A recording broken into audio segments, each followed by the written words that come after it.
Clap, bonjour à tous, bienvenue sur cette vidéo. Je m'appelle Pascal, vous avez pu me découvrir pour les abonnés de la chaîne Oh My Golf Vlog Belgique sur la vidéo Un jour au golf découverte de Virton. Et je réalise cette vidéo pour Aurore et Jonas de la même chaîne pour présenter un peu le carnet d'entraînement puisqu'ils m'ont demandé de les coacher pour leur progression de golfeur dans les prochains mois.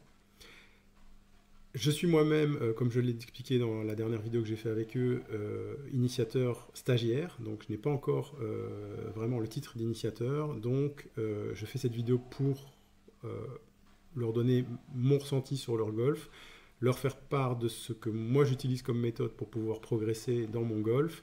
Je n'ai pas la prétention de concurrencer un vrai pro, je veux juste donner quelques indices de stratégie, d'entraînement, et de points techniques élémentaires qui, à mon avis, sont indispensables pour pouvoir atteindre les objectifs qu'ils se sont fixés. Les objectifs qu'ils se sont fixés et les délais qu'ils s'imposent, en fait, Aurore voudrait jouer 100, enfin, je pense qu'elle peut jouer 100 avant la moitié de l'année, environ la moitié de l'année 2022. Et pour expliquer ce que c'est que jouer 100, en fait, c'est une méthode anglo-saxonne de présentation des niveaux de golf. Pour les débutants qui suivront cette vidéo, et pour les autres, ça peut être pas mal de faire un rappel, sachant que je vais ici faire un gros raccourci et que donc les gens vont vous expliquer que c'est beaucoup plus compliqué que ça les calculs, et ils auront raison. Mais moi je simplifie à outrance pour qu'un débutant puisse comprendre comment fonctionne le comptage des points au golf. Et le comptage des points au golf, en fait, je fais un rappel des chiffres ici dans cette page de présentation. Donc un parcours de golf est composé de 18 trous qui sont divisés en fonction de leur difficulté, de leur longueur, pardon, pas forcément de leur difficulté, en fonction de leur longueur, en par 3, en par 4 et en par 5. Ce nombre qui est associé au par, en fait par est un acronyme anglais qui veut dire Professional Average Result, c'est-à-dire le résultat moyen que doit effectuer un professionnel de golf lorsqu'il joue ce trou. C'est-à-dire sur un par 3, un pro va taper un long coup, la balle, si tout se passe bien pour lui, va tomber sur le green, donc près du drapeau. Et là, il va sortir un petit club qu'on appelle le putter, et il va rentrer la balle en 2 coups dans le trou. S'il la rentre en un coup, pas de la mise en jeu, je veux dire, il fait un long coup, et puis surtout sur le green, il fait un deuxième coup, il aura fait ce qu'on appelle un birdie, il aura fait un coup en dessous du par qui était fixé à 3. S'il fait un coup de plus, c'est-à-dire qu'il donne 4 coups pour pouvoir terminer ce trou-là, il fait ce qu'on appelle un bogey, donc il a fait plus un coup de plus que ce qui n'était prévu pour sa moyenne. Évidemment, comme il s'agit d'une moyenne, les professionnels font parfois des birdies, donc un coup en dessous du par, parfois ils font le par, parfois ils font un coup au-dessus, et on appelle ça donc un bogey. Mais en moyenne, sur un 18 trous, on considère qu'un professionnel de golf doit pouvoir taper 72 coups, dont à peu près la moitié sont des coups de putting, donc 36 coups de putt et 36 longs coups. Ça aura une importance plus tard. Donc quand je dis que Aurore pourrait jouer 100 avant la moitié de l'année 2022, ça veut dire que si on retranche les 72 coups qu'un pro fait, on a 100 moins 72, ça fait 28 coups. Elle taperait donc 28 coups de plus qu'un professionnel, c'est-à-dire qu'elle aurait, je fais un nouveau raccourci, l'index européen, l'index mondial en fait, lui donnerait plutôt un niveau de 28. 28 étant, en fait, c'est assez simple le golf, il y a des subtilités, mais gardez cette idée que c'est assez simple, ça peut fonctionner comme ça. Elle aurait 28 coups de plus que le par pour faire un parcours de 18 trous. Pour le moment, elle a un index de 52, ce qui veut dire que elle joue normalement 124. Donc ça veut dire que si elle faisait un 18 trous avec 42 coups au-dessus du par, donc 42 coups de plus qu'un professionnel, on considérait que c'est un excellent résultat et on baisserait son index de 10 pour qu'elle ait moins de coups rendus sur la prochaine partie et que pour qu'elle fasse un excellent résultat, elle doit jouer 32 coups au-dessus du par et ainsi de suite. Le golf est donc en fait une course permanente contre votre propre niveau. Plus vous baissez d'index et moins vous avez de coups pour réussir les trous et donc plus c'est difficile. C'est d'ailleurs pour ça que le golf est vraiment ouvert à tous puisque si un joueur a un excellent index, eh bien, il aura moins de coups que vous pour réussir un trou, et donc vous avez autant de chances de le battre que n'importe qui, puisque c'est calculé pour que ce soit équitable pour chacun. C'est très égalitaire comme sport. Et l'objectif de Jonas, c'est de jouer 90. Pourquoi 90? Ben, pour deux raisons. D'abord parce que pour la YouTuber Cup, il a besoin d'avoir un index qui est raisonnablement bas, suffisamment pour montrer qu'il est régulier et qu'il peut assurer sur un grand parcours. Mais aussi parce qu'il a l'ambition de faire comme moi la formation d'initiateur au sein de Live Golf et de commencer l'année prochaine. Et pour ça, il faut un index de 18. Index que moi-même, je n'ai pas encore atteint, mais je ne désespère pas. Après tout, on peut appliquer mes conseils, même si ils ont quand même pas mal fonctionné pour moi jusque-là. Donc voilà, ça ce sont les objectifs et les délais, et voilà pourquoi on s'est fixé comme ça. Et pour parvenir à ça, eh bien, on va appliquer la stratégie suivante. On va déjà réviser les fondamentaux du golf. Pourquoi? Parce que je vais l'expliquer après. À chaque coup de golf, il y a une routine qu'il faut faire pour pouvoir le réussir, ce coup de golf.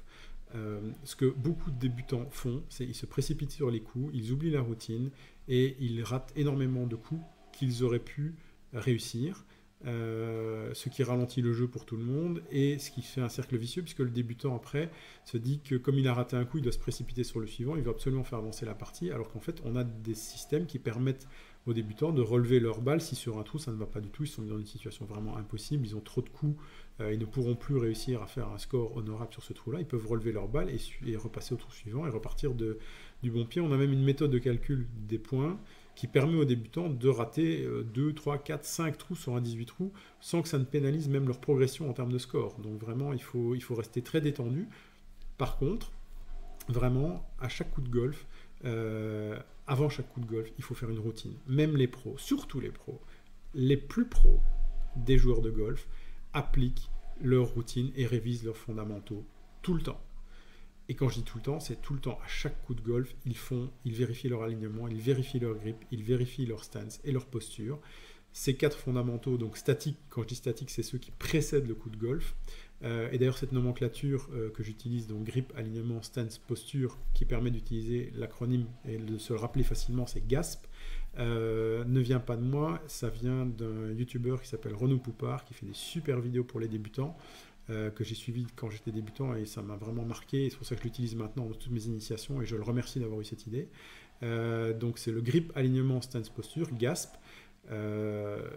Et donc, grip, bah, c'est la façon dont vous tenez votre club. L'alignement, c'est la façon dont vous orientez votre face de club et vos pieds par rapport à votre cible. Votre stance, c'est l'écartement des pieds par rapport à vos épaules et la position de la balle à l'intérieur de vos pieds.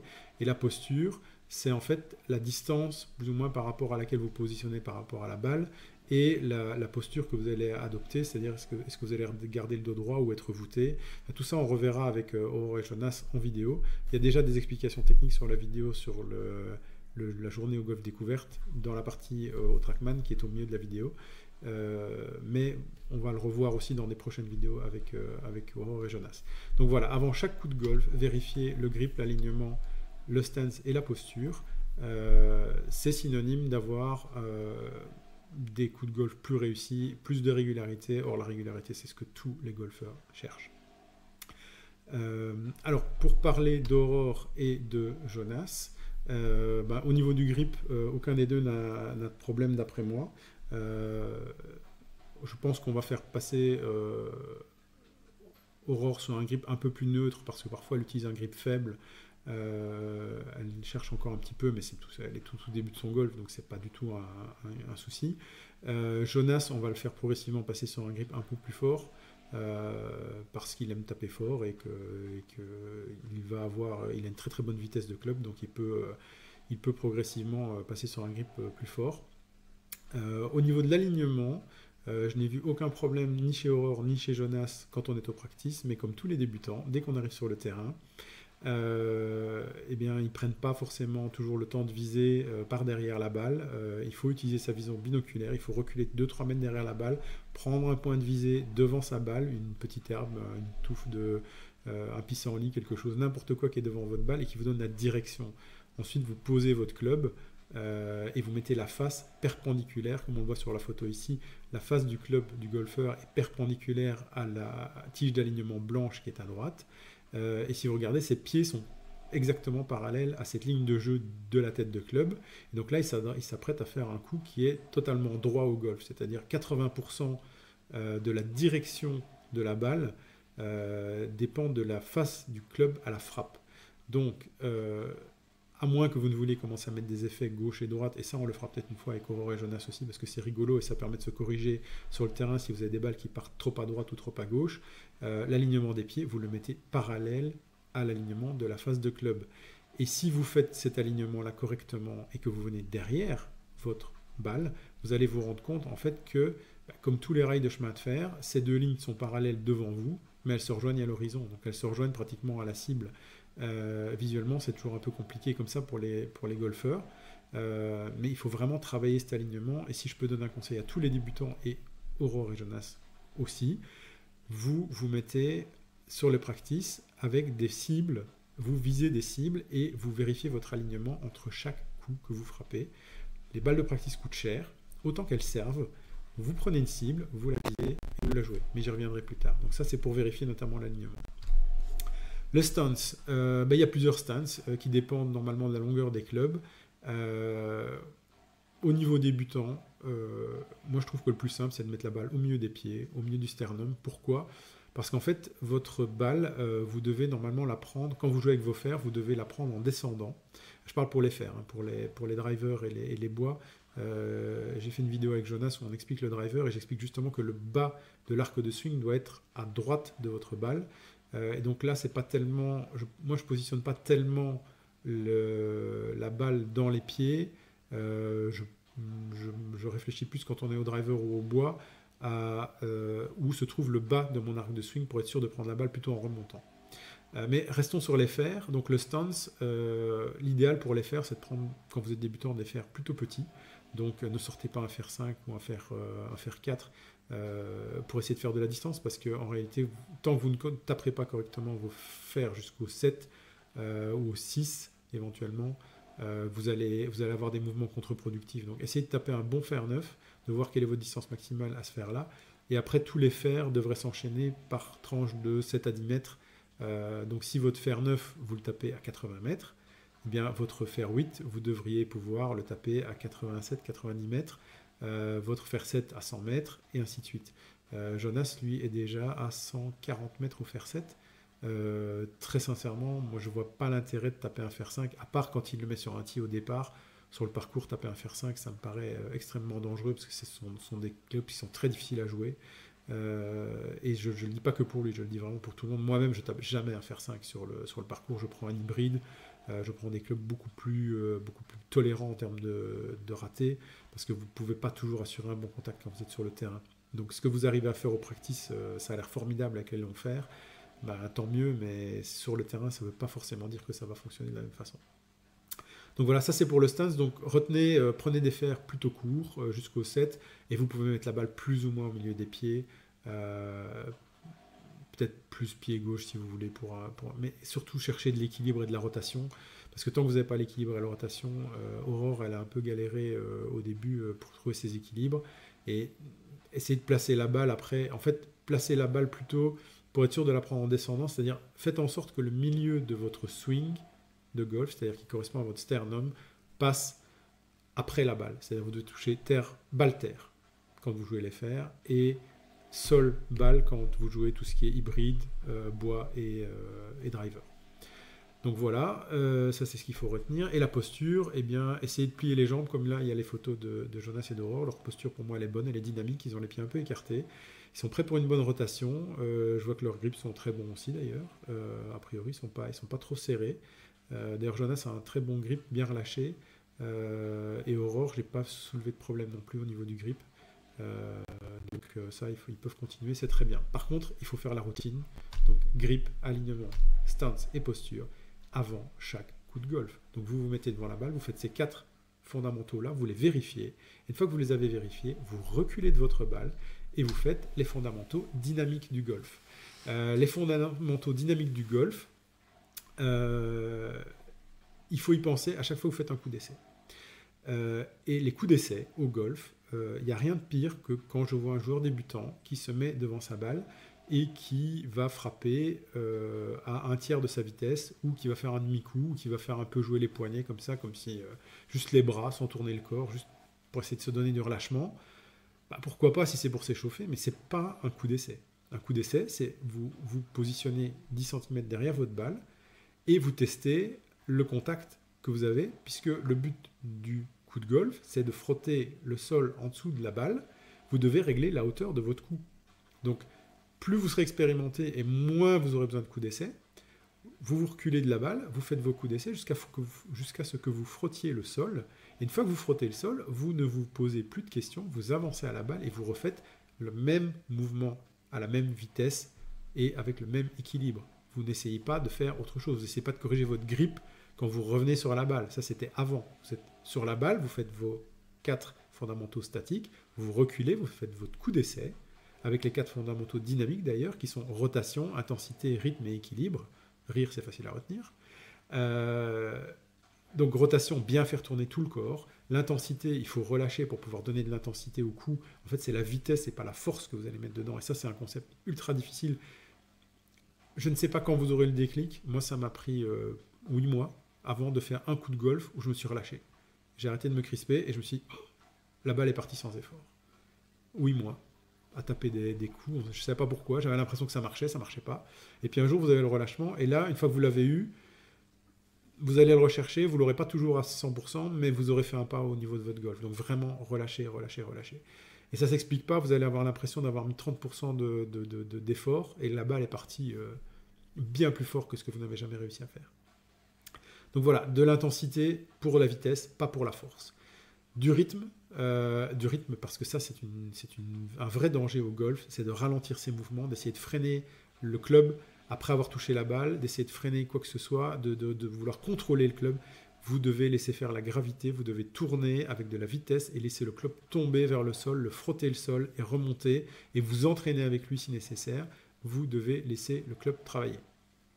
Et pour ça, il y a une seule solution, c'est qu'il faut rester en équilibre durant tout le mouvement. Donc dès que vous commencez à faire des mouvements latéraux ou verticaux, vous perdez l'équilibre, ça ne marche pas. Donc je donnerai à Aurore en particulier des mouvements et des entraînements à faire physiques pour pouvoir garder l'équilibre durant toute la rotation du swing de golf, parce que sur ça, elle a vraiment des points d'amélioration possibles.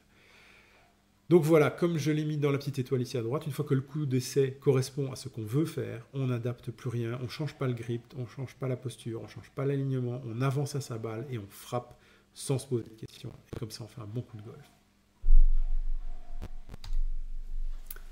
Alors, maintenant qu'on sait comment taper un coup de golf, maintenant on va voir comment répéter les coups de golf et comment s'entraîner correctement.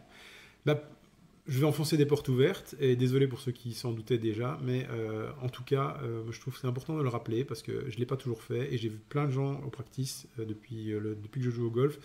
Je vois plein de gens au practice, et j'ai très peu vu de gens qui avaient ce que je vais vous expliquer, même si vous allez me dire que c'est forcément très très évident. Donc pour avoir un bon plan d'entraînement, déjà il faut avoir un plan d'entraînement avant d'arriver au golf. Vous avez entre 5 et 10 minutes entre votre voiture et le moment où vous serez sur le practice avec votre saut de balle. Si vous n'avez pas pensé avant, parce que le golf c'est quand même un loisir, hein, c'est un jeu, c'est un sport, mais c'est aussi un jeu. C'est un loisir. Comme je me plais à le dire souvent, si on était bon, on en ferait notre métier. Or, la plupart d'entre nous n'ont pas fait leur métier, donc ça doit rester un jeu. Mais si vous voulez une séance d'entraînement correcte et que vous avez des objectifs de progression, vous devez vous fixer un plan. Quand vous arrivez au practice, vous devez vous échauffer. C'est pas amusant, c'est pas drôle de s'échauffer, mais vous devez le faire. Pourquoi vous devez le faire? Parce que si vous le faites pas, votre premier saut de balle que vous avez payé est quand même cher, servira d'échauffement et en même temps vous aurez risqué de vous blesser. Donc c'est idiot. Vous devez vous échauffer au golf, c'est ultra ultra important. Et pendant que vous échauffez, en plus c'est pas mal parce que vous allez pouvoir repasser dans votre tête quels sont vos objectifs pour cette séance d'entraînement là.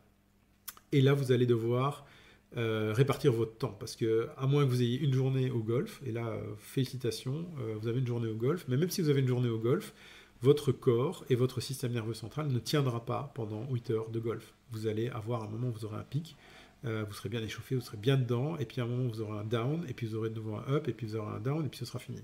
Vous n'allez pas pouvoir garder la cadence 8 heures, à moins que vous soyez vraiment un athlète international, mais auquel cas vous êtes trompé de vidéo parce que je m'adresse aux débutants.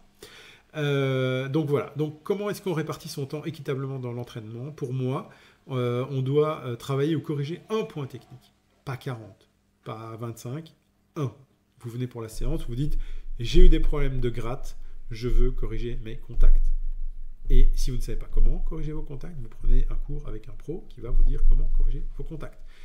Et à la fin de la séance avec votre pro, où il aura identifié vos problèmes de gratte, il va vous donner des exercices à faire et vous allez les faire au practice. Donc vous devez vous garder du temps pour faire ça, sinon vous payez des cours avec des pros pour rien, parce que en plus, sincèrement, même les pros que je connais, ça les énerve de répéter 50 fois la même chose, donc si vous pouviez progresser et devenir super bon, ils seraient très contents. Le problème, c'est que les gens prennent des cours et ne travaillent pas entre les cours, donc reviennent avec les mêmes défauts systématiquement et ne progressent pas aussi vite qu'ils le voudraient. Donc voilà, vous faites une correction de points techniques, le grip, le plan de swing, la rotation, l'équilibre, peu importe ce que votre prof vous a dit, vous le faites. Et vous pouvez travailler ou corriger un point mental, par exemple la confiance, la concentration ou le relâchement. Quand je dis confiance, tous les golfeurs, et là même les gens qui sont plus expérimentés qui regardent cette vidéo seront d'accord avec moi, il y a eu des périodes où les putts de 30 cm rentraient plus. Ça arrive. Et on se tremble quand on est devant la balle parce qu'ils ne rentrent plus. Et on en a raté 5, on a fait 6 3 putts ou 6 4 putts dans la dernière compétition, alors qu'on doit normalement dans les putts en faire 2, je vais l'expliquer après pour les débutants. Et on se dit, où est-ce qu'elle est ma confiance? La seule façon de la retrouver, c'est de putter, jusqu'à ce que vous soyez sûr de vous. Donc, le point mental de la confiance, ça peut venir avec un entraînement technique, mais il faut travailler. Ce que je faisais beaucoup et que je recommande, c'est de visualiser les coups que vous avez ratés dans votre dernière partie. Je rate un bois 3 parce que j'ai raté un départ, je veux essayer de me rattraper, faire un bois 3. Là, je peux déjà travailler au niveau mental en me disant un coup de golf raté, ça ne se rattrape pas. Il faut faire le coup suivant comme si le précédent n'avait pas été raté, sinon vous êtes déjà mal parti. Vous allez forcer, vous allez exagérer, vous allez tout ça. Mais surtout, je rate mon coup de bois 3. Pourquoi? Parce que j'ai pas le bon lie, j'ai pas le bon stand, j'ai pas le bon tout. Et je fais pas ma routine et je veux aller vite parce que je veux rattraper. Tout ça, les coups ratés, ça m'a donné plein de choses à apprendre. Et donc maintenant, je sais que le bois 3, je ne le sors que quand je suis certain de pouvoir le taper correctement, que je suis dans ma zone de confort. Sinon, je prends un autre club avec lequel je me sens plus à l'aise. Et donc voilà, donc regardez les coups que vous avez ratés dans votre dernière partie et rejouez-les. Vous n'avez pas réussi à passer au-dessus du bunker dans une approche et vous vous êtes plugué. C'est ce qui est arrivé à Jonas dans la vidéo sur la journée au golf découverte. Eh bien, il faut travailler ça. Et on va le travailler et c'est pas un problème. Et passer au-dessus d'un bunker n'est pas plus difficile que de passer au-dessus de l'herbe ou de passer au-dessus de rien du tout. Je veux dire, faire voler une balle 4 mètres, que vous ayez un gouffre, un bunker, de l'eau ou quoi que ce soit, c'est jamais que la faire voler 4 mètres. Il faut que psychologiquement vous arriviez à travailler pour ne pas que ce soit un obstacle. Et pour ça, il faut visualiser les zones de chute, par exemple.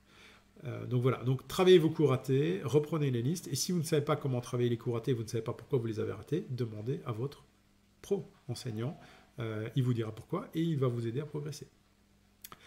Et alors, le truc qui marche super bien, et ça notamment pourquoi moi je suis relativement à l'aise quand je dois passer au-dessus des bunkers, eh bien c'est parce que j'en ai raté beaucoup, donc je les ai mis dans ma liste de coups ratés, et j'ai cherché des techniques pour pouvoir les améliorer et améliorer ma confiance en moi pour passer au-dessus des obstacles et pouvoir faire des approches qui passent au-dessus des obstacles. Et j'ai fait pour ça des drills. Les drills, pour moi, c'est le meilleur système pour progresser. Vous faites 3, 4, 5, 10, autant de balles que vous voulez. Vous fixez des objectifs raisonnables par rapport à votre niveau. Et vous vous dites, voilà, je prends 5 balles, je en fais passer 4 au-dessus du bunker et elles doivent tomber sur le green. Une, je peux en rater une, ça arrive. Je ne peux pas faire 100%, sinon je serais pro, mais j'en veux 4 qui réussissent. Si je ne réussis pas les 4, je recommence. Et ainsi de suite. Et là, je peux vous jurer que si vous avez raté la 3e et qu'il vous en reste 2, la dernière que vous allez taper, vous serez à peu près aussi stressé que quand vous êtes en compétition, parce que vous avez juste marre de ces exercices, vous voulez passer à autre chose. Mais si vous forcez psychologiquement à dire « je continue », vous allez progresser. Vous allez vous mettre en situation, et comme vous allez vous mettre en situation, eh bien, vous allez progresser, puisque le stress ne sera plus un stress. Ce sera la façon normale de jouer au golf. Donc voilà, par exemple, rentrer 5 ou 10 putts de moins d'1 mètre d'affilée. Si vous ratez, vous recommencez. C'est très, très, très formateur, parce que vous dites des putts de moins d'1 mètre, c'est facile, mais c'est pas si facile que ça en réalité. En tout cas, c'est difficile de les enchaîner. Voilà. Et n'oubliez pas de garder une partie de votre séance pour faire du jeu, un jeu n'importe lequel. Moi, j'adore faire des match play de putting avec mon fils. Mais il y a plein d'autres jeux très très sympas à faire. Vous pouvez faire des jeux d'approche, la pétanque. Il y a une vidéo de Two Brothers qui explique le principe de la pétanque dans les approches. Je trouve ça un jeu formidable. Ne terminez pas sur les pontons comme eux parce que sinon vous allez abîmer vos clubs, sauf si vous avez le niveau des gens avec qui ils jouent.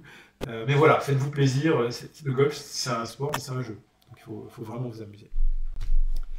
Alors, comment répartir votre partie vraiment entraînement? Eh bien, moi, je trouve qu'il faut faire 3 tiers. Alors, plein de gens vont peut-être pas être d'accord. N'empêche que, si on regarde les statistiques, et on va les regarder après, ça justifie de faire 3 tiers d'entraînement, c'est-à-dire un tiers de putting.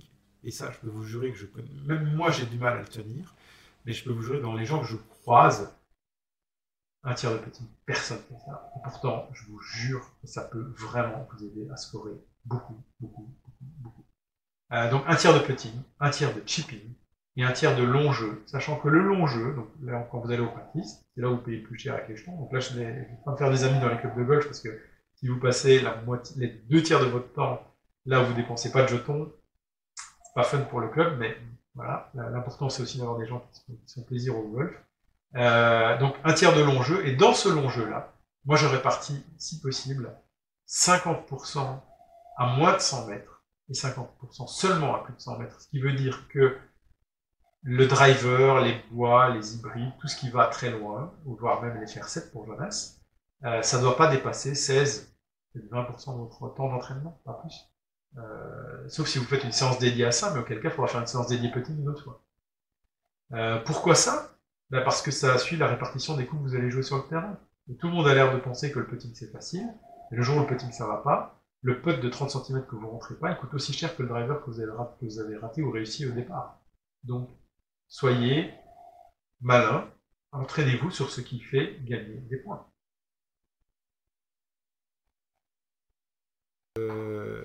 Doit être plus ou moins 16% doit être consacré au jeu à plus de 100 mètres. Le reste au jeu à moins de 100 mètres. Pourquoi? Parce que quelque part, si vous faites un coup à 80 mètres au pitch ou au 50 degrés, ou je ne sais pas quel club vous utilisez pour aller à 80 mètres, comme dirait Rina, je prends le club qui va à 80 mètres, et il a bien raison. Si vous prenez des fers plus longs, si votre swing est bon, ça va marcher pour les autres aussi, vous irez plus loin. Donc vous devez travailler un petit peu vos bois parce que le swing est pour certains légèrement différent. Moi je trouve que c'est pas tellement différent, c'est plus le positionnement qui change. Mais voilà, une fois que vous avez votre swing de long jeu, vous avez votre swing de long jeu. Et si vous avez un défaut qui apparaît pas au pitch parce que c'est un club plus petit, vous pourrez le faire apparaître sur des clubs un peu plus longs, mais à moins que de vouloir corriger un défaut, à ce moment-là, vous tapez toute votre séance de long jeu, vous prenez votre fer 6 si vous avez un problème qui n'apparaît que sur les longs clubs, ça j'ai pas de problème. Mais là, on revient à la séance où vous travaillez un problème technique, pas une séance où vous vous entraînez à réussir des coups. Donc voilà, alors là, il y a un petit adage que j'adore en anglais. When you can putt, putt. When you cannot putt, chip. When you cannot chip, pitch. Donc, quand vous pouvez putter, même en dehors du green, putter. Il y a un excellent ami au golf de Virton qui m'a appris à putter pour sortir des bunkers, et je l'ai utilisé, et ça marche super bien, et c'est beaucoup plus relax que d'essayer d'attraper du sable et des machins. J'adore les sorties de bunkers, c'est vraiment un de mes coups favoris, mais il représente un risque statistique non négligeable. Si vous pouvez putter parce que le sable est dense, puttez. Ne vous fatiguez pas. Le but au golf, c'est de scorer, c'est d'avoir un jeu amusant. Alors, sauf si vous voulez faire du style. Moi, j'ai pas de problème avec les gens qui veulent faire une sortie de bunker lobée très très haute pour essayer de tomber juste à côté du drapeau et qui s'y reprennent 4 fois. Mais le but du golf, normalement, c'est de compter les points. C'est pas de faire des beaux coups. Donc voilà. Donc, c'est pour ça aussi, en suivant cet adage, si vous êtes à 30 mètres du drapeau, mais que vous n'êtes pas encore sur le green, mais que vous voyez que le fairway est tendu très très bien et que ça peut rouler, prenez votre putter et faites un très long coup de putter. Vous le doserez toujours mieux que si vous faites un coup avec votre pitch et vous grattez l'herbe et que vous ralentissez et que la balle fait 1 mètre devant vous. Ça arrive. Et ça, c'est pas drôle. Alors que le putter, rarement vous allez faire une gratte et rester 1 mètre devant vous. C'est un club qui balance très très bien. C'est le club que normalement les débutants maîtrisent déjà le mieux. Donc voilà. Et comme je le mets dans le petit sens interdit là, la plupart des débutants s'entraînent à 80% en practice, et encore sur du jeu long, ils essaient d'aller plus loin, plus loin, plus loin, plus loin, plus loin. Et ils n'essaient jamais d'aller à cette distance-là, cette distance-là, cette distance-là. Tous les bons joueurs que j'ai vus, et j'en ai vu quelques-uns, et j'ai la chance de parfois jouer avec un qui est très très bon, vous lui demandez de faire un coup à 35 mètres, il va vous faire un coup entre 32 et 38. Okay, il ne va pas vous faire un coup à 45. Il a une marge d'erreur qui est infime. Il connaît tous les coups à courte distance, entre 30 et 100 mètres, c'est une machine. Et entre 0 et 30, c'est encore mieux.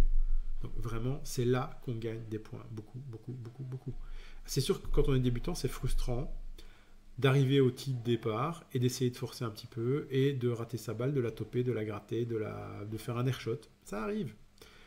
Et on se dit, ah, j'ai déjà perdu un coup, il faut que je rattrape. Non, non, non. Vous trouvez des mises en jeu qui vous conviennent, vous frappez des coups qui vous conviennent, vous trouvez un rythme qui vous convient et vous verrez que tout se passera beaucoup mieux.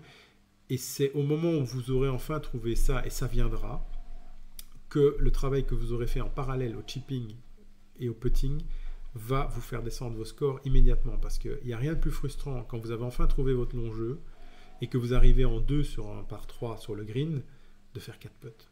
Et ça, je l'ai vu. Je l'ai même vécu moi-même. Donc, ne faites pas cette erreur-là. Travaillez le putting et le chipping. Ça vous donnera du feeling, ça vous donnera de la psychomotricité, ça vous donnera de la confiance en vous. Et ça fera que la fois, en tant que débutant, parce que ça n'arrivera pas tous les jours, où vous arriverez sur votre green, votre par 4 en 2 ou 3 coups, bah vous ne vous direz pas « Oh là là, qu'est-ce qui va se passer maintenant peut-être je vais faire le par, je vais faire mon premier par, mon premier birdie, qu'est-ce qui va se passer ?» Bah vous ne vous le direz pas, vous vous direz bah, « Je vais faire mes 2 putts parce que je sais les faire. » Et puis peut-être que ça sera 3, mais ce ne sera pas 4, ni 5. Ce sera 2 ou 3. Plutôt 2 d'ailleurs. Voilà, voilà. Et là, je m'adresse en particulier à Aurore, qui devant moi a mis sa balle sur le green en 1 et a fait 3 putts. C'est triste. Il y avait vraiment une chance de faire. Le birdie était difficile, le putt était très très long, mais il y avait vraiment une chance de faire un par. Donc voilà. Donc la prochaine fois, vraiment confiance dans le putting, du rythme, du rythme, du rythme. C'est d'ailleurs pour ça que j'ai donné à Aurore le conseil, et je le donne à tous les débutants qui ont des problèmes de rythme au putting.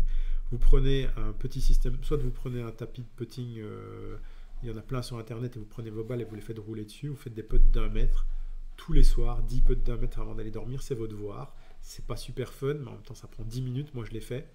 Des putts d'1 mètre, tous les soirs, une dizaine d'affilée, pour vous donner la confiance que les putts d'1 mètre, bah, ça se rentre, c'est pas si compliqué en fait. C'est le coup le plus difficile du golf, comme disait Rina. C'est pour ça qu'il faut le travailler le plus. Hein. Il n'y a pas de miracle. Il faut le travailler pour avoir de la confiance, connaître votre putter à fond, connaître son équilibre, le grip. Il doit devenir le prolongement de vos bras. Autant un driver, vous pouvez échanger avec le voisin. Et de toute façon, c'est un truc qu'il faut taper vite, en relâché. Donc, ça ne va pas changer. Ça peut changer quelque chose, mais ça ne va pas changer autant que de changer de putter. Le putter, ça doit devenir un prolongement de vos doigts. Vous devez le sentir, son balancier, son poids. Ça va vraiment devenir... Ça et le chip, ça doit vraiment être des éléments que vous maîtrisez à fond. Alors, justement, le putting, donc régulier et confiant, on y arrive. J'ai déjà un peu anticipé, mais dans le putting, on doit revoir, avant de faire un putt, les fondamentaux. Dans chaque coup de golf, y compris le putting, on refait les fondamentaux. Donc, le grip, l'alignement, le stance et la posture. Quand on est au putt, on prend son putter, le grip, là c'est facile à retenir, vous faites ce que vous voulez. Vous pouvez faire des grips en pince, vous pouvez même putter à une main. Tout le monde s'en fiche de comment vous puttez. La seule chose, c'est que vous devez vous donner un grip qui vous permette de sentir le poids de votre club et de le maîtriser dans son balancier. L'alignement du club, c'est facile, il y a des marques dessus en général, c'est très facile. Vous vous mettez par derrière, vous pouvez même... Sur les greens, vous pouvez relever votre balle, vous la marquez, vous la relevez. Il y a un petit trait dessus. Si vous n'en avez pas, vous pouvez même prendre votre marqueur et faire un trait dessus pour pouvoir marquer la direction dans laquelle vous voulez jouer. Ou la perpendiculaire de cette direction d'ailleurs. Ça, je l'expliquais aussi dans la vidéo qu'on a faite sur la journée au golf découverte.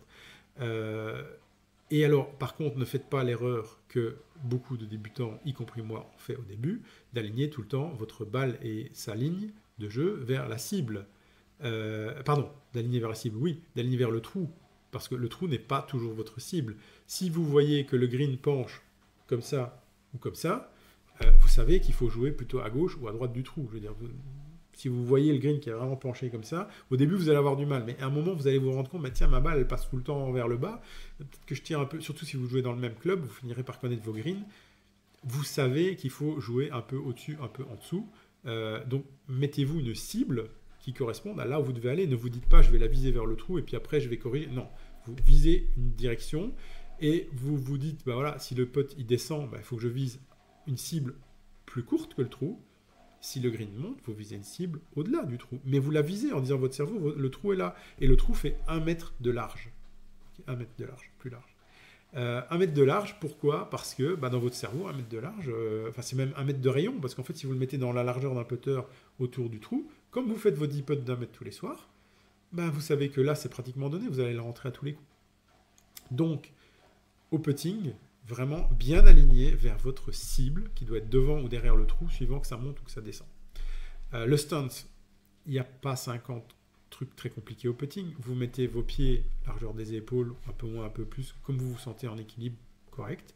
Vous mettez le club au milieu de votre corps, c'est-à-dire au sternum, qui pend par terre, et votre balle donc se retrouvera légèrement à gauche. Pourquoi? Parce que vous allez en fait faire un mouvement de balancier, la taper en remontant, la balle va prendre une rotation comme ça, et elle va avancer vers le trou, et elle aura des tours de roule. D'ailleurs, les pros, quand ils ratent des putts, souvent disent il manquait 2 tours de roue, de balle. Donc voilà pourquoi il est important de mettre le stance, le club au milieu de votre corps pour prendre la balle en remontant au putting.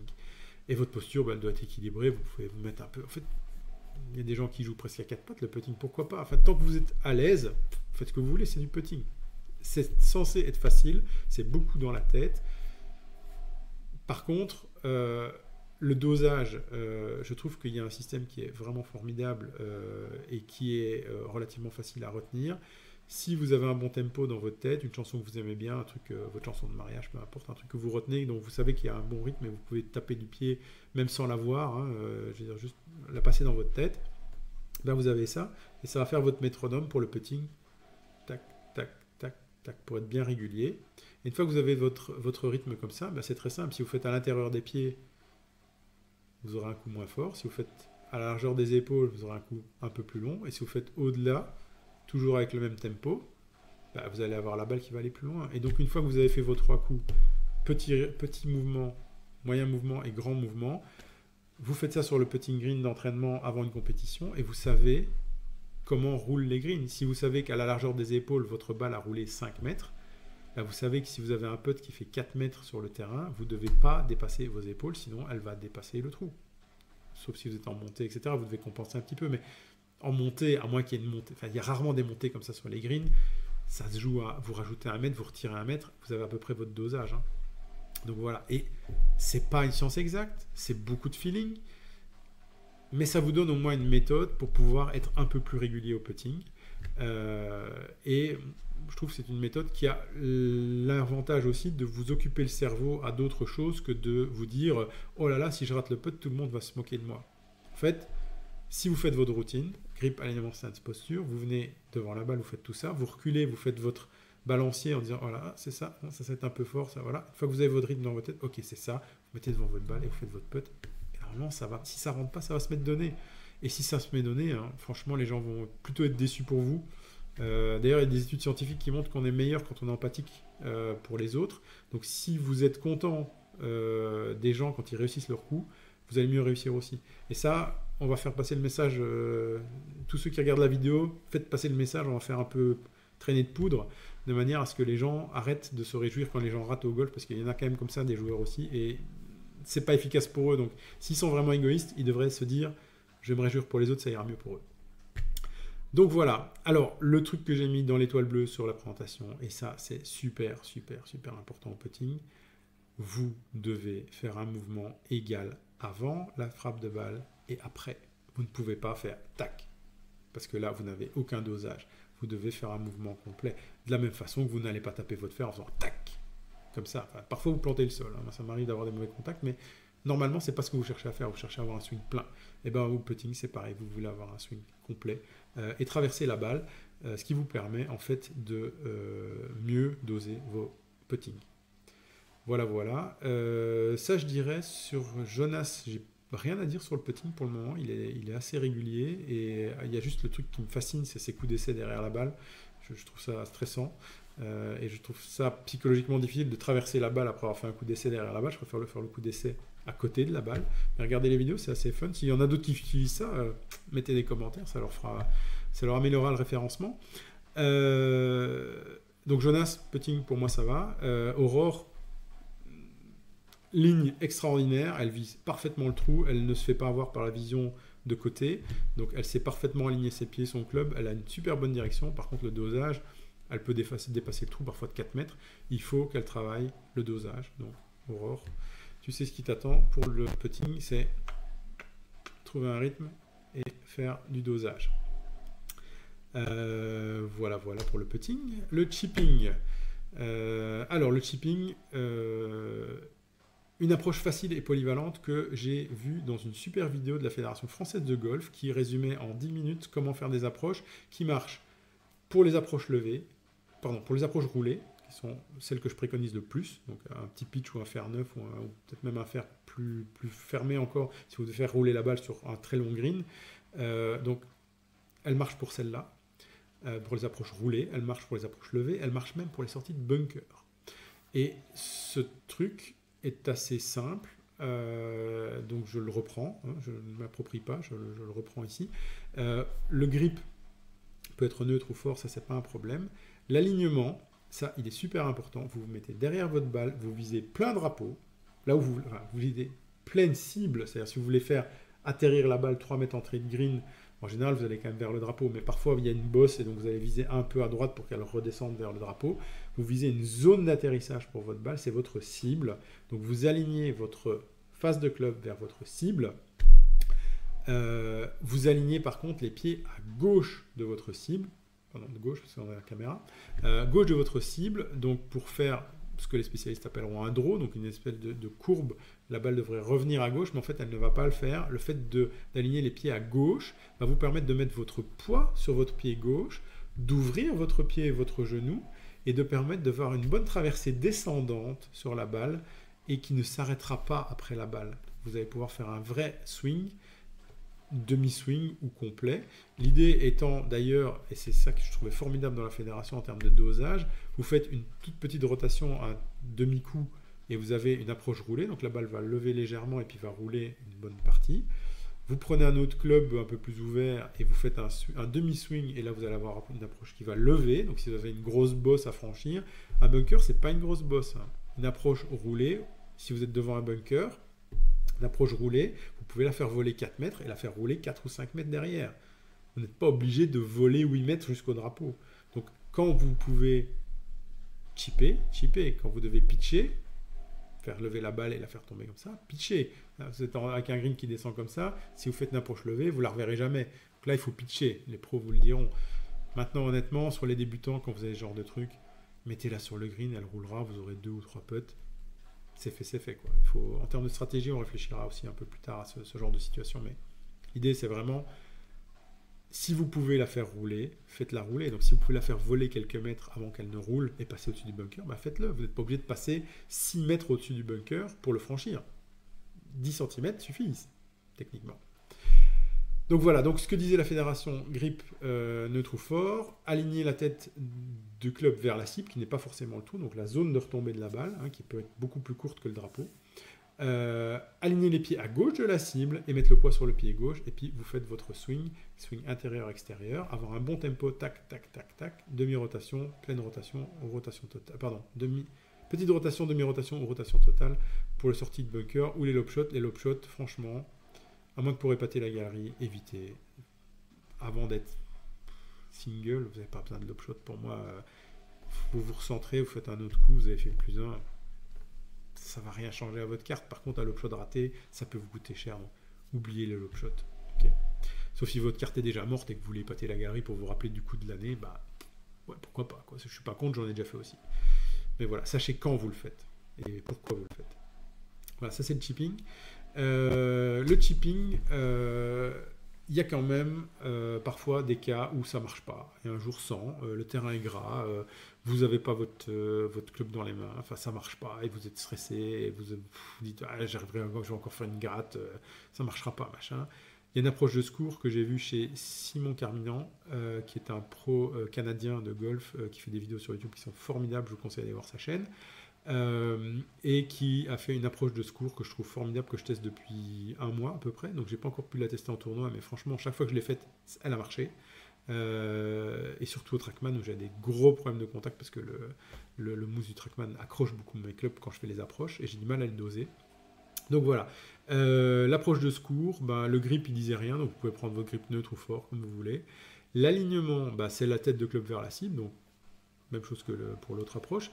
Et qu'est-ce qui change par contre, et là c'est super intéressant, le stance, vous mettez largeur des épaules, vous mettez le club au sternum, vous mettez votre balle à gauche et ça vous rappelle rien, c'est le setup du putting. Bah oui, en l'occurrence, la posture, on va la mettre comme au putting, donc on va se mettre très près de la balle, avec les bras très tendus, et on va faire un coup de putt avec un club ouvert, un pitch ou quoi que ce soit, qui va donc vous paraître, au lieu d'être posé comme ça, il va être comme ça, donc la tête de club va être vraiment comme si vous alliez... et là, ça vous permet, en fait, c'est ce que Simon expliquait dans sa vidéo, ça vous permet d'éviter toutes les grattes, en fait, puisque vous avez le gros bounce du club qui va permettre de passer à travers, quoi qu'il arrive, vous allez passer à travers, et en termes de dosage, vous allez avoir beaucoup plus facile. Donc si vous avez un truc qui est vraiment 2, 3, 4, 5, 6, peut-être même 10 mètres bord de green, et que vous avez un truc à franchir comme ça, et que vous ne savez pas comment faire, vous faites ce coup-là, parce que même si vous êtes court, elle aura une telle vitesse, elle sera tellement basse, mais elle aura une bonne vitesse et un bon spin, elle va quand même aller sur le green, et vous aurez un putt après. C'est vraiment l'approche de secours, ça marche à tous les coups. Et en termes de stress, quand vous êtes en compétition, c'est vos 2 derniers trous, vos 3 derniers trous, vous êtes en train de faire la carte de votre vie, et vous dites ah, j'ai presque touché le green, ah, ce coup-là il n'a pas marché, je suis à 4 mètres, le drapeau il est là, c'est compliqué, si jamais je gratte, ça va être nul, le putter je peux pas, je suis dans de l'herbe qui est trop épaisse. Approche de secours, bon tempo, putting, et ça va marcher. Vous pouvez d'ailleurs le faire avec plein de clubs. Hein. Vous pouvez tester ce système-là, comme si vous puttiez. Vous pouvez le faire au fer 5, vous pouvez le faire au 48 degrés, ce que vous voulez, vous faites. Et essayez, entraînez-vous, ça marche super bien. Et ça vaut pour Jonas et Aurore, je leur ai montré la dernière fois qu'on a joué ensemble. Mais travaillez cette approche de secours pour les fois où vous en aurez besoin. Il faut toujours avoir un plan de secours. Voilà. Et là maintenant, ça y est, Jonas est content, regardez, il sourit sur la photo. Il va pouvoir taper loin, il est enfin au practice. Sauf que, et ça j'ai essayé de lui expliquer au driver, vous devez absolument arrêter de vouloir vous dépasser tout le temps. C'est difficile parce que le golf étant un sport, vous avez envie de faire votre maximum. C'est une erreur. Vous devez faire des coups à 80%, voire peut-être même moins. Je vous disais tout à l'heure que j'ai la chance parfois de m'entraîner de voir s'entraîner des pros. Enfin, des gens qui sont très bons, et des pros d'ailleurs aussi un peu, ils s'entraînent à faire des demi-coups, des 3/4 de coups, et pas forcément des coups pleins, parce que les coups pleins impliquent des marges d'erreur, c'est-à-dire ils préfèrent faire un demi-coup de fer 7 qu'un plein coup de fer 9 où ils se déchaussent. Alors je sais que beaucoup de gens que j'aime beaucoup sur YouTube et que je regarde beaucoup et que j'apprécie se déchaussent, défoncent tout, donnent leur maximum, force, machin, etc. Mais ils ont un niveau qui leur permet de savoir que quand ils disent qu'ils se déchaussent, en fait, c'est pas parce qu'ils vont taper plus fort, c'est parce qu'ils vont essayer de taper plus vite. Donc ils vont relâcher leur poignet, ils vont relâcher tout leur corps, ils vont éventuellement faire des translations de poids un peu plus prononcées lors de leur rotation, mais ils vont en aucun cas essayer de défoncer la balle en tapant fort et sortir de leur chaussure. Quand ils disent se déchausser, c'est-à-dire vraiment donner une rotation le plus rapide qu'ils peuvent. Mais ça, ils le font que dans des circonstances particulières, ou pour éventuellement épater la galerie, parce que, bah voilà, il faut... Mais vous avez un objectif de score. Pour tenir votre objectif de score, vous devez jouer des coups que vous êtes sûr de réussir. Ou si pas sûr de réussir. Ou si vous n'êtes pas sûr de les réussir, vous devez jouer des coups que statistiquement, vous avez réussi au practice 9 fois sur 10. Parce que vous allez avoir un niveau de confiance formidable. Quand je fais des parcours accompagnés avec les débutants, il n'y a rien de plus frustrant pour moi que de les entendre dire « Mais comment je fais ce coup-là » Ben, si tu ne sais pas comment le faire, le fais pas. C'est pas sur le parcours... Alors, c'est un parcours accompagné avec des débutants, donc on peut leur apprendre un coup pour qu'ils le sachent pour la prochaine fois. Mais si vous êtes en compétition, n'essayez pas d'apprendre un coup en demandant à vos coéquipiers comment je fais pour pouvoir faire un lob shot sur... Désolé du bruit, le chat a fait tomber une boule du sapin. Donc si vous faites un lob shot ou des trucs, un Texas wedge, des trucs extraordinaires que je trouve formidables à travailler, une approche avec un hybride, comme personnellement j'utilise beaucoup parce que je déteste les terrains ingrats, donc je trouve que c'est une approche qui marche bien. Si vous l'avez jamais travaillé, la faites pas. Ça n'a pas de sens. Soit vous la réussissez et vous allez vous donner un mauvais souvenir en disant « Ah, c'est formidable, ça m'a sauvé d'une situation alors que c'est un coup facile, etc. » Non, vous avez peut-être eu un coup de chance. Et d'un autre côté, si vous le ratez, vous direz « Ouais, ce truc sert à rien, ça m'a fait perdre des coups, ça sert à rien, vous ne le ferez plus jamais. » Ne faites que des coups que vous maîtrisez. Et comme vous allez faire une liste des coups que vous avez ratés, à chaque fois que vous ferez une partie, même amicale, vous vous direz où est-ce que ça a merdé, où est-ce que j'aurais pu scorer mieux, plus intelligemment, prendre moins de risques. Vous allez apprendre. Okay, donc je reviens, jeu long, des coups à 80% de puissance, des coups relâchés, bam, et vous regardez où vous tombez. Et si vous ne faites pas 145 mètres au fer 7, c'est pas grave. De toute façon, vous ne ferez pas 145 mètres au fer 7 tous les jours. Il y a des jours où vous serez plus tendu, plus courbaturé. Enfin, je n'ai pas l'âge des autres youtubeurs. Donc forcément, il y a des jours où vous serez moins performant. Mais c'est pas grave, parce que pour aller à 145 mètres, moi j'ai jamais réussi au fer 7, mais je parle pour Jonas, bah, tu prendras ton fer 6, ou ton fer 5, ou ton hybride, ou ton bois 3. Et puis bah, tu prendras un club qui fait à 145 mètres, comme dit très bien notre ami Rina, il a tout compris. Je veux dire, le club qui ce jour-là va à cette distance-là. Par contre, c'est un vrai atout de savoir lequel c'est. Et ça, je dirais, c'est l'avantage de travailler au practice de façon relâchée. Vous savez que vous pouvez faire telle distance sans vous déchausser, sans vous faire mal, sans prendre de risques en termes de contact. Donc voilà. Donc au practice, comme je le disais, 80% de puissance, ne faites pas la mitraillette. Et là, je vais reprendre l'expression extraordinaire de Ma des golfiteurs. Si vous ne respectez pas les routines, si vous ne voulez pas faire un entraînement efficace, etc., respectez au moins l'argent. Ça coûte cher un saut de balle. Si vous avez trop d'argent, offrez des sauts de balle à ceux qui n'en ont pas. Soyez généreux. Tapez pas vos balles comme une mitraillette. Ça n'a pas de sens. Vous n'apprenez rien de votre coup de golf.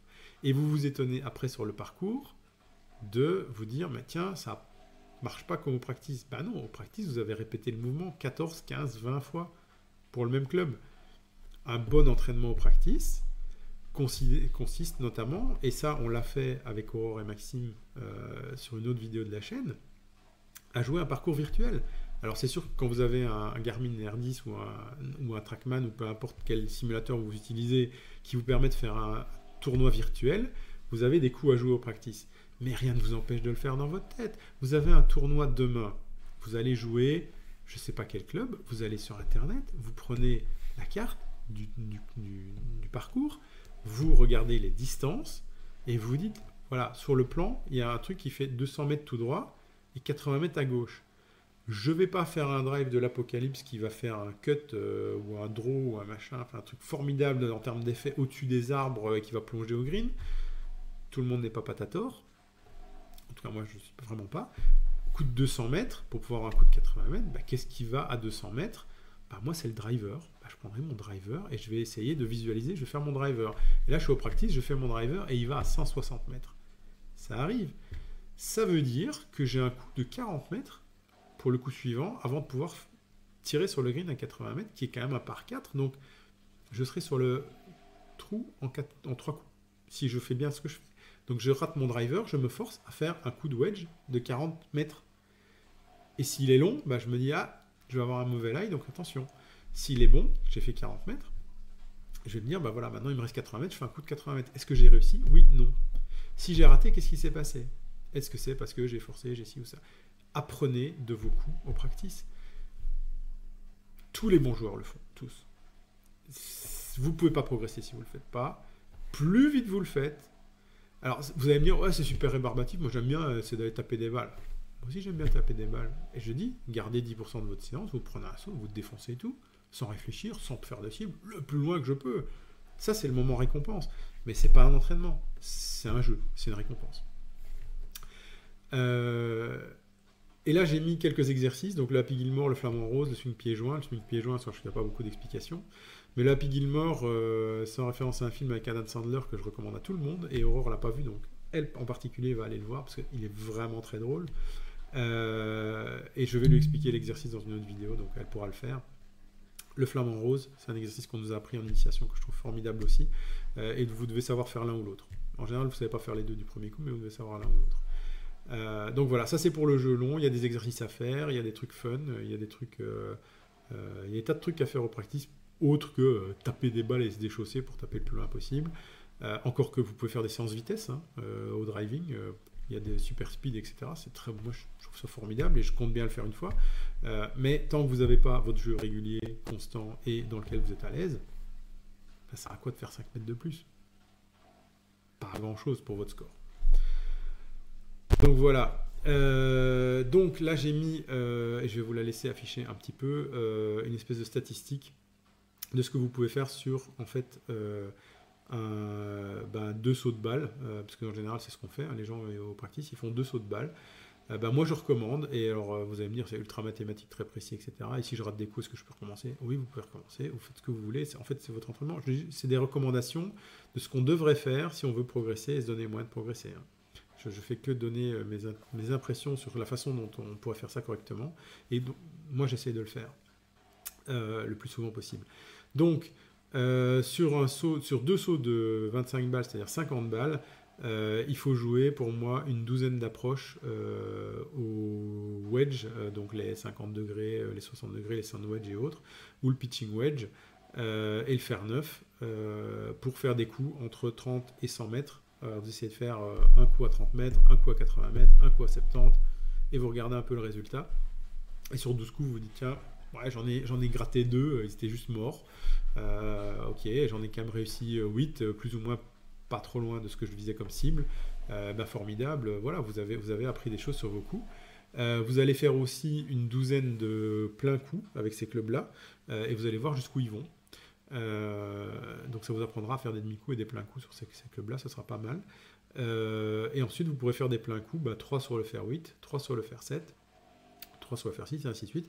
Et là, j'ai quand même réservé, parce que moi, c'est les clubs que je préfère. Maintenant, vous pouvez répartir, si vous adorez votre fer 5, mettez plus de coups sur le fer 5 et tapez pas votre fer 6. Si vous sortez jamais votre fer 6, moi, il n'y a pas vraiment besoin. Par contre, ce qui est intéressant, c'est de voir que parfois, le fer 8, c'est formidable, le fer 6, c'est extraordinaire, et le fer 7, vous n'y arrivez pas. Et ça, c'est souvent révélateur d'un problème, soit du club, soit de vous, et donc demandez à votre pro, ou à votre fitter ou à votre magasin d'essayer autre chose. Il y a peut-être un problème matériel, ou il y a peut-être un problème vous dans votre mouvement, ou il y a peut-être un problème dans votre tête, ça arrive aussi, et dans ce cas-là, votre pro vous le dira et vous saurez que vous pouvez passer autre. Donc voilà, j'ai laissé 7 coups d'hybride et ou les bois et de driver. Ça fait quand même 7 coups de drive sur 2 sauts, c'est pas mal, et surtout sur les 7, vous allez regarder combien vous en avez réussi. Et si vous les avez ratés, est-ce que c'était à gauche, à droite, etc. Enfin voilà quoi. Donc vous voyez qu'en réalité, on répartit quand même pratiquement 50% des coups sur les fers courts, les wedges, les sand wedges, les fers neufs, les pitch. C'est ça que vous devez maîtriser au maximum, parce qu'en réalité, on va rétro-pédaler du trou pour partir au départ et pour pouvoir se laisser un dernier coup qui va être entre 30 et 100 mètres. L'idée, c'est pas... Alors, si vous arrivez à pitcher sur le green à partir d'un coup de 140 mètres, formidable, je prendrais aussi si je pouvais le faire tous les jours. Mais régulièrement, je vais plutôt me retrouver un peu court ou un peu long, et je vais avoir quand même une approche ou quelque chose à faire. C'est rare que j'ai un coup formidable à 140 mètres où je me mets sur le green. Donc voilà. Ça d'ailleurs, on va regarder en termes de comptage de points que tout ça n'est pas si grave, et que par contre, la façon dont vous pensez le jeu peut vous coûter très très cher en termes de score. Donc voilà, comme je le disais au tout début de l'introduction, le par, c'est le résultat professionnel moyen. Ce qui veut dire que sur un par 3, un professionnel fait un long coup, se met sur le green, fait 2 putts. Et c'est pour ça que vous entendez souvent les pros dire « il faudra faire approche putt », c'est quand ils ont raté le green sur un par 3, il faut faire une approche qui se mette à une distance où le putt peut rentrer pour quand même sauver le par. Les par 4, ils font 2 longs coups, donc ça peut être un drive et un fer, ça peut être un fer et un hybride, ça peut être ce que vous voulez en fait. Vous pouvez faire un deuxième coup long si vous êtes plus à l'aise. D'ailleurs, souvent les architectes font un truc où les zones de retombée pour les bons joueurs sont pleines de pièges. Donc souvent être court, ça rapporte en termes de score. Et je vais vous expliquer pourquoi après. Donc le par 4, c'est 2 longs coups et 2 putts. Le par 5, c'est 3 longs coups et 2 putts. 2 putts. Pas 3, pas 4, 2 putts. Vous n'êtes pas un professionnel. Le par est un résultat moyen. Et si vous jouez, donc les pros font des bogeys, hein, et si vous faites 18 bogeys sur un 18 trous, bah vous avez joué 18 points au-dessus du par et vous êtes 18 d'index et vous pouvez devenir initiateur. Je ne vise personne, Jonas. Quand je t'ai parlé de bogey player qui était ton objectif, tu as dit c'est une super expression. Bah, je la recommande à tout le monde parce que bogey player, bah, c'est un truc qui est consacré et effectivement c'est sympa. Alors si vous n'arrivez pas à être bogey, vous ne serez pas bogey player premier jour, donc vous pouvez être double bogey player, c'est 36 d'index. C'est sympa aussi. Donc voilà, donc votre seul objectif à tout niveau doit être de limiter les 3 putts, c'est bien ce que je disais tout à l'heure. Si on regarde les stats de quelqu'un qui a un handicap 0, j'ai mis Tiger Woods pour la référence, parce que quand on voit la différence entre quelqu'un qui a un handicap qui est scratch, comme on dit, donc qui a un handicap de 0, qui doit faire 18 trous en 72 coups, ces stats ne sont pas tellement loin de Tiger Woods, elles sont loin dans un sens, parce qu'il est beaucoup plus régulier et que... voilà, mais... il y a les marges de progression, alors c'est exponentiel, c'est-à-dire pour arriver au niveau de Tiger Woods, il est 10 fois meilleur que d'autres gens que lui, et ainsi de suite. Mais c'est pas qu'il fait... alors il fait parfois 10 birdies d'affilée, en scramble avec son fils, c'est formidable. Mais il fait aussi parfois des très très mauvais coups, et il a parfois des séries où il fait que des parts, ça arrive. Il n'est pas infaillible non plus, quoi. Personne n'est infaillible, et d'ailleurs le terrain joue contre vous, ils seront difficiles. Donc voilà, mais si on regarde les statistiques un peu ici, il y a ce qu'on appelle le FH, c'est le fairway hit, c'est combien de fois vous mettez la balle sur le fairway à la mise en jeu. Les greens en régulation, c'est combien de fois vous mettez la balle sur le green pour un par 3 en un coup, sur un par 4 en 2 coups, et sur un par 5 en 3 coups. Ça, on appelle ça green en régulation, c'est-à-dire vous laissez les chances de faire les 2 putts et de rentrer le par. Le pourcentage de par, et le nombre de putts. Et là, par contre, je trouve ça assez formidable qu'on voit qu'entre un joueur scratch et Tiger Woods, c'est bien 29 putts.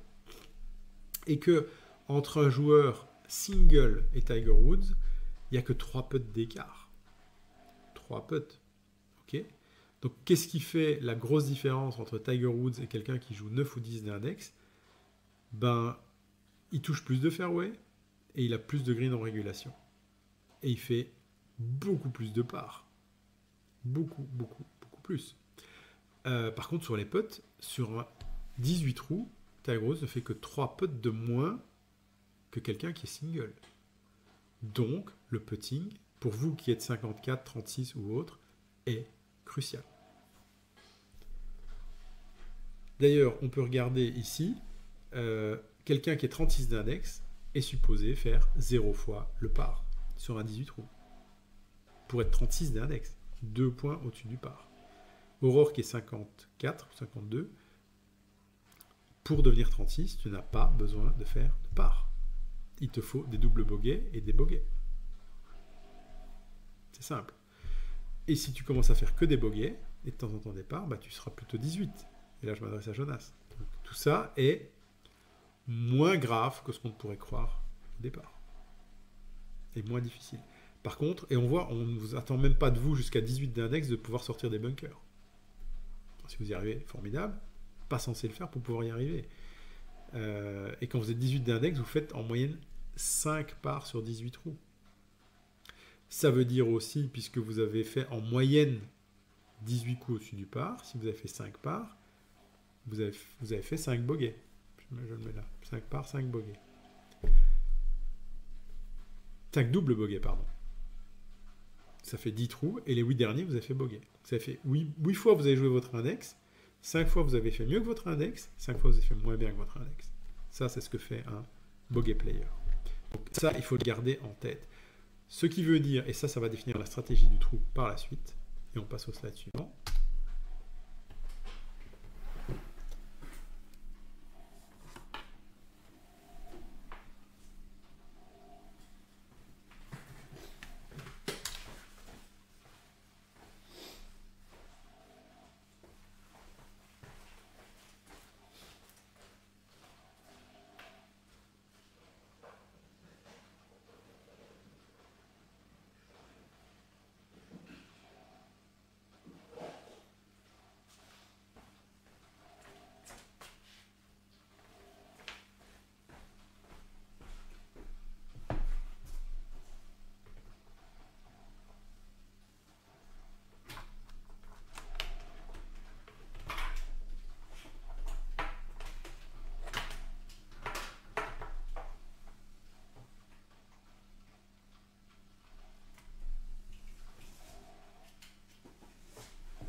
club, je reprends. Ce qui veut dire aussi que si vous commencez à réfléchir autrement, jouer 36 d'index, c'est jouer le par plus 2 coups à chaque trou. Le par devient donc le nombre de coups pour arriver sur le green, puisque vous êtes censé faire 2 putts sur chaque trou. Votre par sur un par 4, c'est 6. Faire 5 coups sur un par 4, d'après votre index, c'est un birdie. Faire des coups risqués pour être plus vite sur le green, parce que vous avez peur de faire 3 putts, c'est contre-productif. Vous devez faire 2 putts. Vous devez prendre un tiers de votre temps d'entraînement pour faire du putting, un tiers pour faire du chipping et un tiers seulement pour faire du jeu long. Et si effectivement vous n'arrivez pas à lever une balle, vous n'arrivez pas à mettre une balle à 50, 80 ou 100 mètres, allez voir un prof. Si vous n'arrivez pas à faire un coup qui dépasse 100 mètres, vous devez voir un prof. Aurore n'a pas de coup qui dépasse 100 mètres au jour d'aujourd'hui. On va lui trouver un club adapté, pas un bois qui est difficile à taper, on va lui prendre un hybride facile et on va lui donner un swing, enfin on va lui travailler son swing avec de l'équilibre pour qu'elle garde les bras plus tendus et qu'elle puisse faire un beau swing avec un hybride qui aille à 100 mètres et qui roule peut-être encore 10, 15, 20 ou 30 mètres de plus. Et avec ça, 1 ou 2 coups ou 3 coups et elle sera sur les greens des par 4. Et si elle y va en 4 coups, ben son objectif sera quand même rempli, puisque sur des par 3 ou des autres trous, elle va pouvoir terminer. On a mis 28 d'index, donc 36. Il faudra qu'elle soit un peu au-dessus de ça. Mais pour être 36 d'index, ce qui paraît parfois inaccessible à des débutants que je suis qui sont à 52 ou 54, c'est juste jouer le par plus 2. Donc vous devez être sur le green avec le nombre de coups du par. Par 3, vous avez 3 coups pour aller sur le green.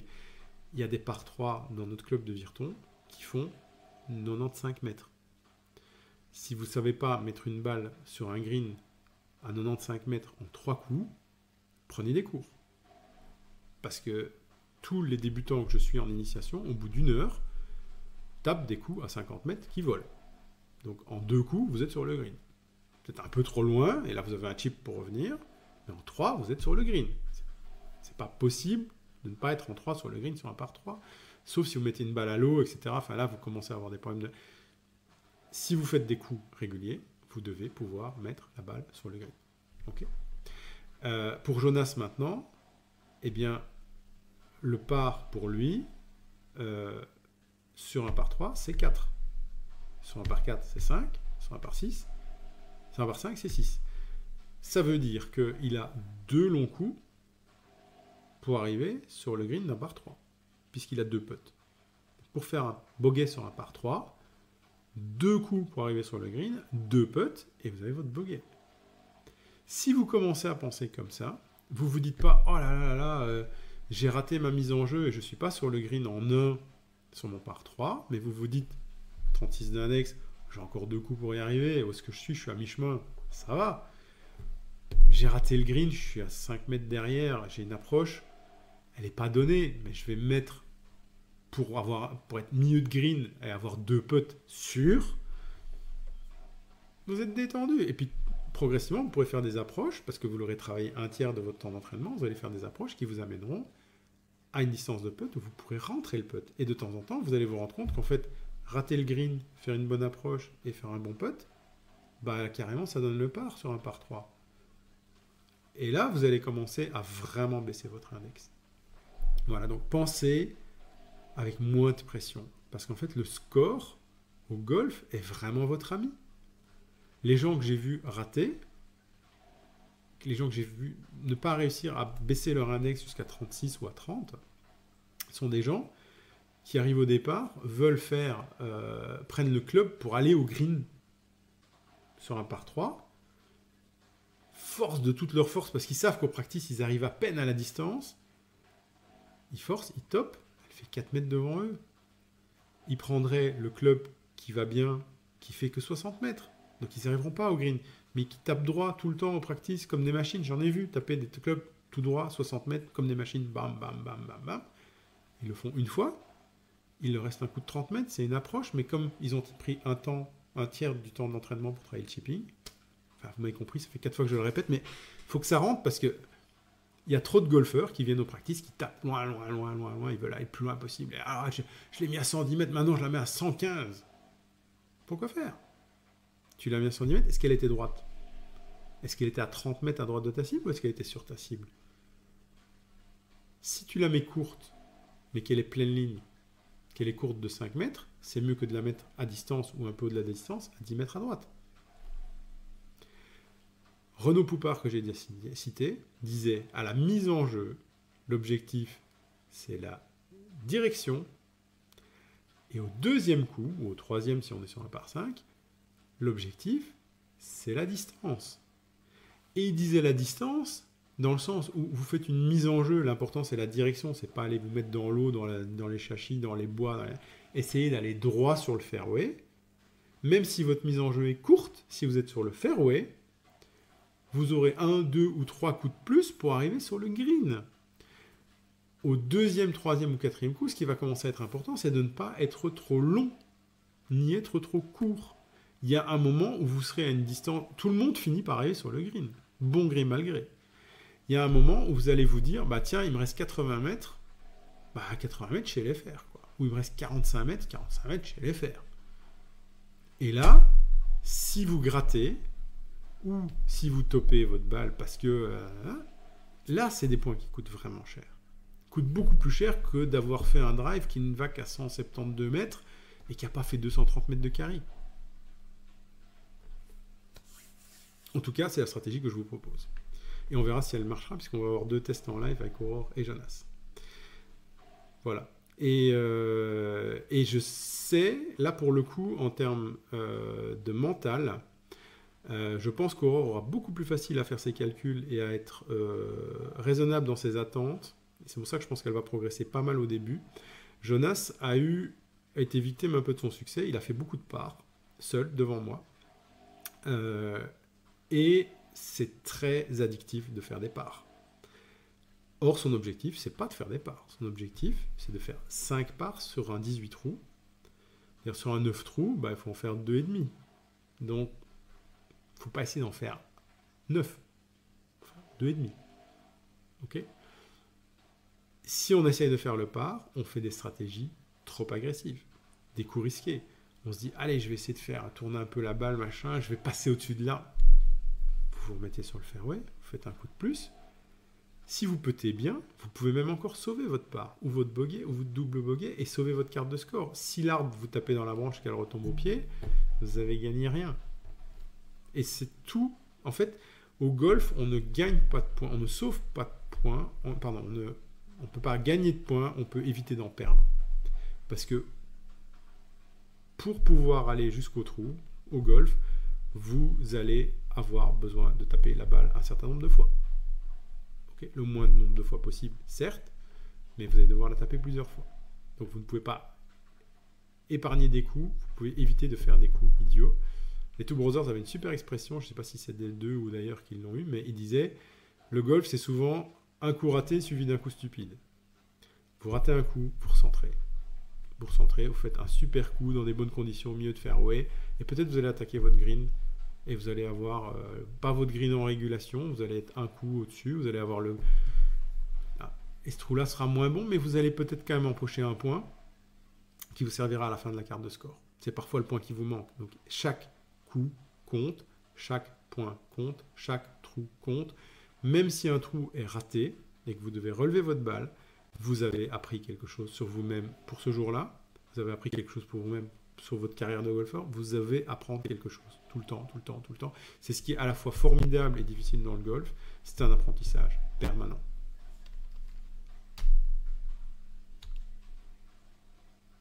Et c'était le dernier slide. Donc, il faut que je conclue, parce que je n'ai pas préparé de conclusion dans les slides. Les objectifs qu'Aurore et Jonas se sont fixés sont des objectifs ambitieux, mais je ne les trouve pas déraisonnables. Ils ont l'air ultra motivés et ils sont vraiment à l'écoute de ce qu'on veut leur apprendre. Il y a beaucoup de gens qui se mettent au golf parce qu'ils ont envie de bouger un peu et de faire du sport, et ils ont parfaitement raison, et c'est totalement respectable. On a des joueurs dans notre club qui sont 36 d'index et qui entendent le rester. Mon propre fiston trouve que 45 d'index, bon, je crains qu'il baisse un peu parce qu'il a quand même bien progressé, mais il trouve que 45 d'index c'est chouette parce qu'on a beaucoup de strokes, donc on peut faire des coups un peu débiles, tenter des coups, et si on la met à l'eau, ben on a toujours une chance de quand même faire son score. C'est une façon de jouer au golf, c'est un jeu, il faut que ça amuse tout le monde. On peut faire des scrambles avec des gens comme ça et on peut bien s'amuser, et c'est vraiment pas un problème. Et c'est totalement respectable. Par contre, si vous voulez progresser, vous pouvez pas adopter des stratégies contre-productives et vous plaindre que ça marche pas. Donc, repensez à tout ce que j'ai expliqué dans la vidéo. Moi-même, j'ai pas appliqué tous ces principes-là à chaque fois, c'est-à-dire comme ça que j'ai appris, c'est en me trompant. J'ai passé des heures à taper mon drive en me disant il me faut une mise en jeu, il me faut une mise en jeu, il me faut une mise en jeu.